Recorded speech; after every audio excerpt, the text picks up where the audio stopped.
Hello दोस्तों, myself Aditya Kumar and you are watching my YouTube channel history with Aditya. इस channel पर आप सभी लोगों का एक बार फिर से बहुत बहुत स्वागत करते हैं। आज हम इस क्लास में सिक्कों पर चर्चा करेंगे। ठीक है, इसके पहले वाली वीडियो में हमने अभिलेख पर चर्चा करी थी, जिसमें मोस्ट इम्पॉर्टेंट जो MCQ पेपरों में एग्ज़ाम में आते हैं उन पर डिस्कस कर लिया था। तो अगर बात करें कि प्राचीन इतिहास को जानने के सोर्सेस हैं, उनको 6 माध्यमों से समझ सकते हैं। एक है अभिलेख के माध्यम से, सिक्कों के माध्यम से, स्मारक भवन के माध्यम से, मूर्तियों के माध्यम से, मोहरों के माध्यम से और चित्रकलाओं के माध्यम से। तो उन्हीं में से हमने कल अभिलेख पर चर्चा करी थी। आज हम स्टार्ट करते हैं सिक्कों। सिक्के किन्हें कहते हैं, प्राचीन सिक्कों को किस नाम से जानते थे। ठीक, तो अगर आप इस चैनल पर नए हैं तो चैनल को सब्सक्राइब कर लीजिए और बेल आइकन को प्रेस कर लीजिए। यदि आपको ये वीडियो पसंद आए तो वीडियो को लाइक कर दीजिए और अपने दोस्तों में शेयर भी कर दीजिए। तो without wasting time let's start the video.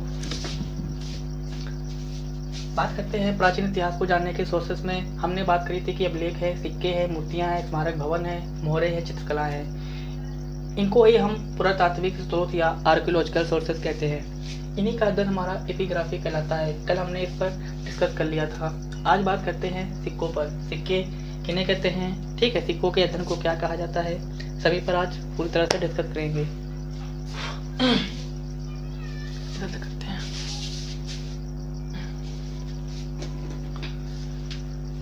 सिक्कों को अंग्रेजी में कहते हैं कॉइन्स। अगर बात करें कि सिक्कों के अध्ययन को हम क्या कहा जाता है, तो सिक्कों के अध्ययन को हम न्यूमिस्मेटिक्स या मुद्राशास्त्र कहते हैं। ठीक है, इन सिक्कों के माध्यम से हमें क्या जानकारी मिलती है, तो इन सिक्कों के माध्यम से हमें 206 BC से लेकर 300 BC ईस्वी तक, 300 BC तक, नॉट ईस्वी, 300 BC तक हमें प्राचीन इतिहास के बारे में जानकारियाँ मिलती है। ठीक है, तो इन सिक्कों के माध्यम से हमें 206 BC से लेकर 300 BC तक का इतिहास जानने को मिलता है। अगर बात करें इन सिक्कों को क्या कहा गया, मतलब प्राचीन जो सिक्के थे उनको क्या कहा गया, तो उनको कहा गया था पंचमार्क या आहत सिक्के। ठीक है, इन सिक्कों को क्या कहा गया, पंचमार्क या आहत सिक्के। प्राचीन सिक्के जो होते थे, हमारे प्राचीन सिक्के वो सोना, चांदी, तांबा, सीसा धातु के बने होते थे। जो आरंभिक सिक्कों पर हमें चिन्ह मिलते थे, मतलब कि अगर बात करें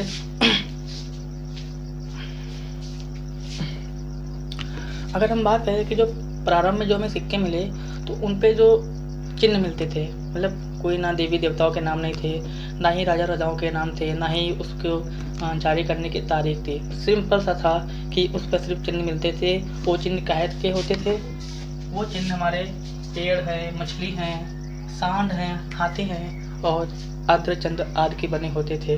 लेकिन बाद के सिक्कों पर हमें राजाओं के नाम, देवताओं के नाम और तारीखों को लिखा जाने लगा। ठीक,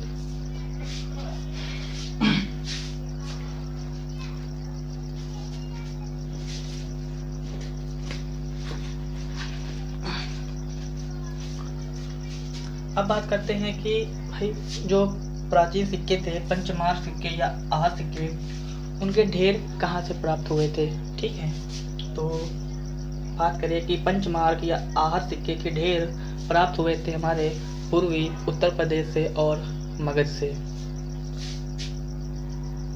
अगर बात करें कि उन सिक्कों में जो हमें सिक्के मिले, प्राप्त हुए प्राचीन काल में, सबसे ज़्यादा सिक्के किसके मिले थे, तो सबसे ज़्यादा सिक्के मिले थे चांदी के और सबसे कम सिक्के मिले थे तांबा के। तो वही लिखा है कि सबसे ज़्यादा सिक्के प्राप्त हुए थे चांदी के और सबसे कम सिक्के प्राप्त हुए थे तांबा के। सर्वाधिक सिक्के बनाए गए किस काल में, अगर क्वेश्चन आ जाए कि सबसे ज़्यादा सिक्के किस काल में बनाए गए थे, तो वो थे मौर्य उत्तर काल में बनाए गए थे। सातवाहनों ने सर्वाधिक सिक्के जारी किए थे सीसे धातु के।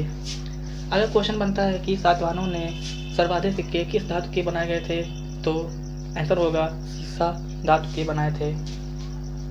गुप्त शासकों ने सर्वाधिक सिक्के जारी किए थे सोने के।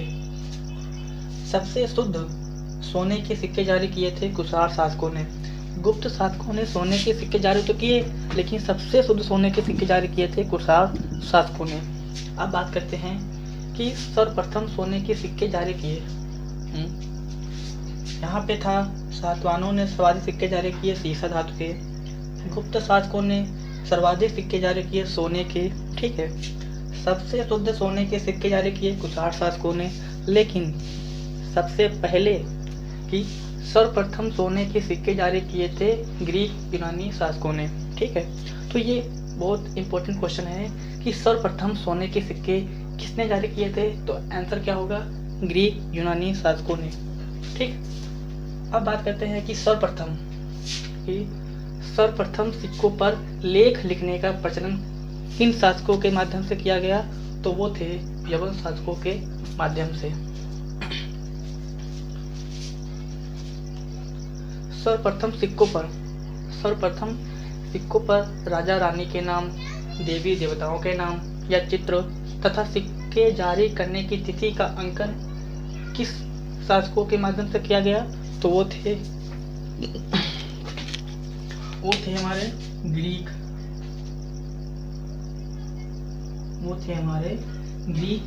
यूनानी शासकों के माध्यम से, शासकों द्वारा, तो वो थे हमारे ग्रीक यूनानी शासकों के द्वारा। ठीक है, एक क्वेश्चन बनता है कि वीणा बजाते हुए मुद्रा किस शासक की थी, तो वो थी समुद्रगुप्त की।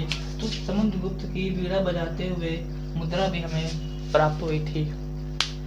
अगर बात करें कि इन सिक्कों को आहत सिक्के क्यों कहा गया, भाई कोई और भी नाम तो रख सकते थे, तो ये कहा जाता है कि ठप्पा मार कर बनाए जाने के कारण इन सिक्कों को आहत सिक्के कहा गया। तो ये सिक्के जितने भी हमें मोस्ट इम्पोर्टेंट क्वेश्चन बन सकते थे एग्जाम में, वो सारे बोर्ड पर लिख दिए गए हैं। आप जरूर इसको एक बार रिवाइज कर लीजिए। आई होप ये वीडियो आपको बहुत पसंद आई होगी, तो वीडियो को लाइक कर दीजिए और अपने दोस्तों में शेयर भी कर दीजिए। और ऐसी वीडियो अगर आप और चाहते हैं तो कमेंट बॉक्स में कमेंट कर दीजिए। धन्यवाद।